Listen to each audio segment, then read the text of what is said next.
when United States Special Forces apprehended and eliminated Abu Bakr Al Baghdadi in a raid in 2019.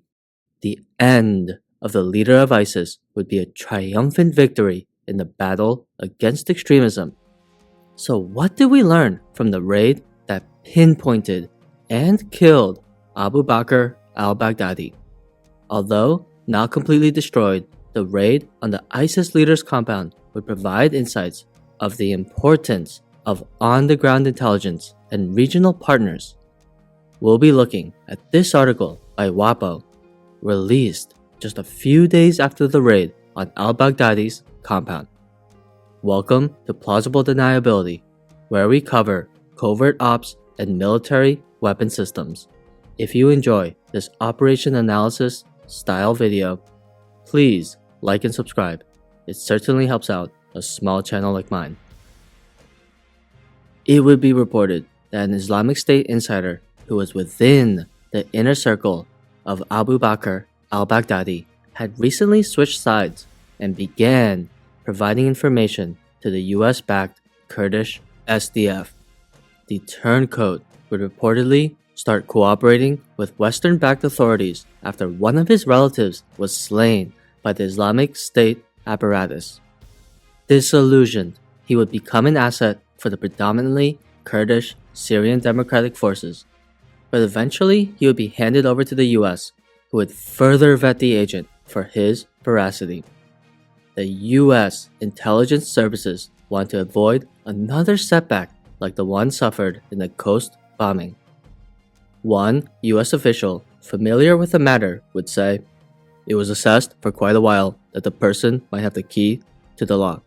That only really seriously became clear within the last couple of weeks." In order to confirm the presence of Abu Bakr al-Baghdadi, the agent would allegedly steal items like personal belongings and even underwear. Comparing DNA to Abu Bakr's time in US custody about a decade before, it would be a perfect match.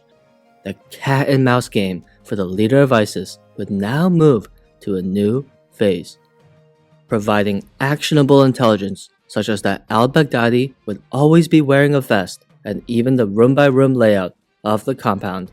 The inside mole would prove to be invaluable for the operation. With this knowledge, the special operators were able to raid the house methodically, without any human casualties. The manner in which the operators exploded the charge on the wall of the compound to avoid any booby trap doors, and how the fight ended in the tunnels would indicate that not only was al-Baghdadi surprised, but also that the US operators had the upper hand. According to the WAPO article, information about the informant would be confirmed by multiple US sources, as well as a Middle East-based official.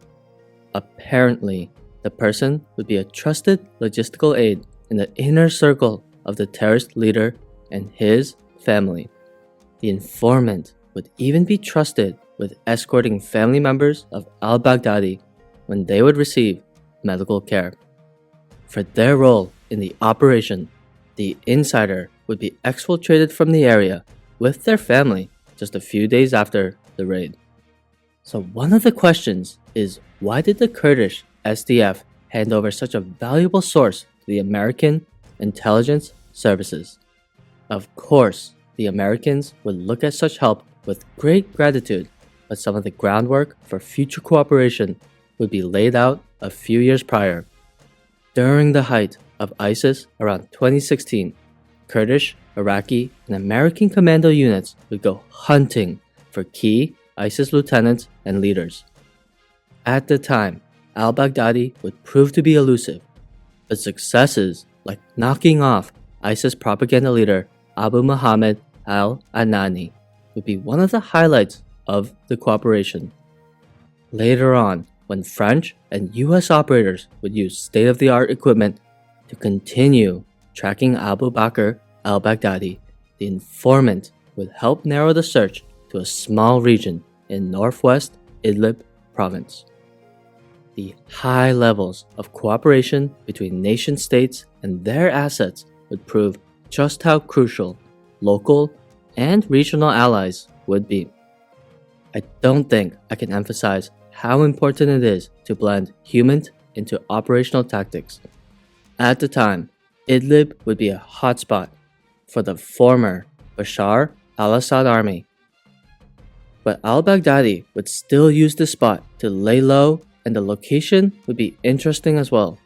Under the air power of the Syrian and Russian air forces, this would be pretty far from the power base of ISIS at the time. However, the fact that the leader of one of the most notorious terrorist cells would be located so close to Syrian and Russian lines would be striking in how incapable such forces would be in direct, targeted action. This video was a quick breakdown on one crucial element in obtaining the intelligence picture behind going after Abu Bakr Al Baghdadi.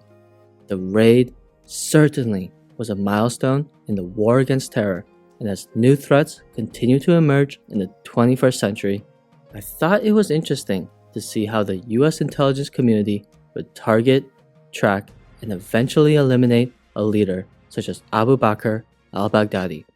This probably won't be the last time that the US goes after another leader, so if you have enjoyed this more covert ops style of content, please leave a comment down below. I appreciate you watching until the very end, and don't forget to have a phenomenal day.